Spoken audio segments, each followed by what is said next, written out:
பவன் கல்யாண் அவர் வந்து ட்வீட் பண்ணியிருந்தாரு. என்ன சொல்லியிருந்தாருங்கிறத சொன்னாங்க. அவருடைய சகோதரர் நேற்றுக்கு நேரடியாகவே மாண்புமிகு தமிழக முதல்வர் தளபதி அவர்களை சிரஞ்சீவி அவர்கள் நேரடியாக வந்து சந்தித்து, அவர் ஆந்திராவின் சூப்பர் ஸ்டார், அவரும் சூப்பர் ஸ்டார், அவங்க தம்பி பவன் ஸ்டாரும் சூப்பர் ஸ்டார் தான். அவர் வந்து நேற்றுக்கு தளபதியை சந்தித்து அவரும் இன்னைக்கு ஒரு ட்வீட் போட்டிருக்காரு.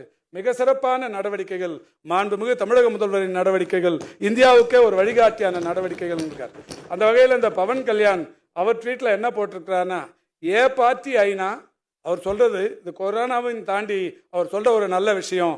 ఏ పార్టీ అయినా ప్రభుత్వంలో రావటానికి రాజకీయం చేయాలి, కానీ ஒரு அரசு பொறுப்பேற்பதற்கு முன்னால் அரசியல் செய்யலாம், ராஜகீயம் செய்யாలి కానీ ప్రభుత్వంలో వచ్చాక రాజకీయం చేయకూడదు.